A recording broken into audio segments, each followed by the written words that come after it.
इस पूरे ब्रह्मांड का और इस पूरे दुनिया का सबसे कठिन अगर कोई सवाल है और उसका जवाब अगर ढूंढने को कहें तो वह है सवाल सबसे कठिन कि मैं कौन हूँ। बहुत ही सरल भी है और बहुत ही कठिन भी है। देखने और सुनने में एकदम सरल कि मैं कौन हूँ, और जब आप इसकी खोज में निकलेंगे तो इतने रहस्य आपके सामने खुलते जाएंगे और इतनी शक्तियों से आपका साक्षात्कार होते जाएगा। तरह तरह की शक्तियाँ, तरह तरह की ऊर्जाएं, पॉजिटिव ऊर्जा, निगेटिव ऊर्जा, हर तरह की शक्ति आपके पास आते जाएगा जब आप इसकी खोज में निकलेंगे।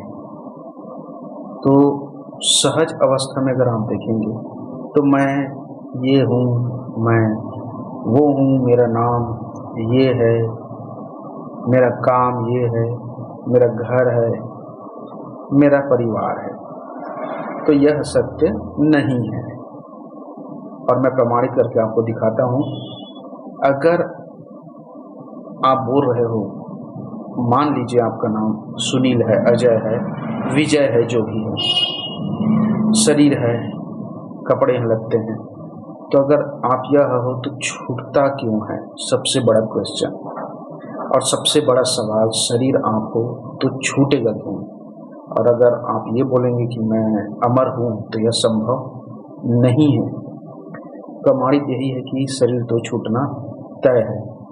तो आप तो शरीर नहीं हुए, न मैं भी शरीर नहीं हूँ, यह अनुभव की बात है।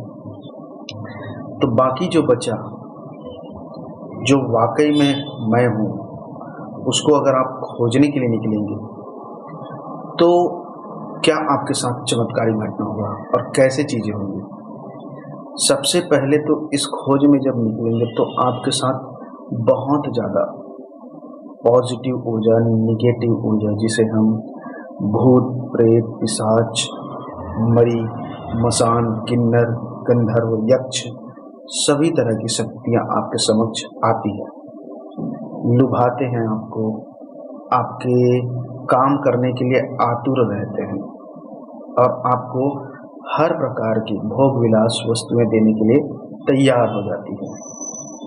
लेकिन कुछ लोग होते हैं जो इन सब में भी नहीं रुकते हैं, वह आगे ही बढ़ता है, क्योंकि आप यहाँ पे उलझ गए उसके लुभावने में, उन शक्तियों के मोह जाल में फंस गए।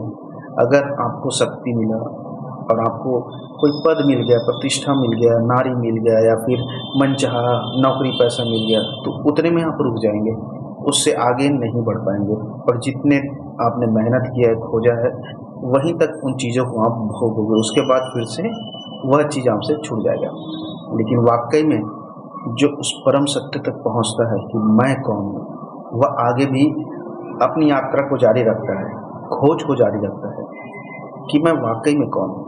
तब यह शक्तियाँ जो है उसका हर काम करके अपना आशीर्वाद देके चला जाता है और आपको नुकसान भी नहीं पहुँचाता। यहाँ पे मैं बात कर रहा हूँ, जो भी पॉजिटिव या निगेटिव ऊर्जा भी रहेगा वह आपके लिए कोई नुकसान नहीं करेगा।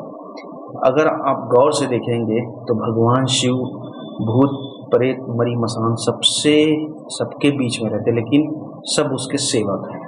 तो बिल्कुल उसी तरह से जब मैं कौन हूँ कि इस यात्रा में आप निकलते हैं तो आपको सबसे पहले तो यही अनुभव होता है कि आप शरीर नहीं हो, यह कभी भी छूट सकता है। तो आप उस ब्रह्मांड की ऊर्जा, मेन सोर्स जो जड़ है, जो अनंत यात्रा है, अनंत शक्ति है, उसके आप छोटे से कण हो, उसको आप जानते हो, अनुभव करते हो, और उस यात्रा में आपको उन सब चीज़ों का अनुभव होता है जो आप देखे हो, सुने हो, यहाँ तक कि आपके पुराने जन्मों के कर्म, परिणाम, पाप, पुण्य, सब कुछ दिखने लगता है आपको, एक पिक्चर की भांति चलता है।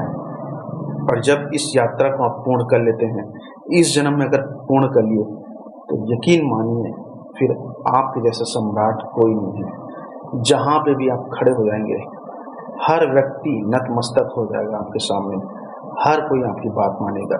यहाँ तक कि शक्ति और ऊर्जाएं भी आपके अनुसार से चलना शुरू कर देगा।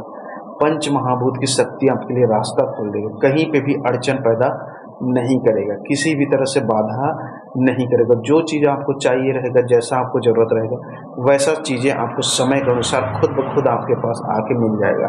आपको थोड़ा सा भी मेहनत करने की ज़रूरत नहीं पड़ेगा। यह परम सत्य की प्राप्ति के बाद ही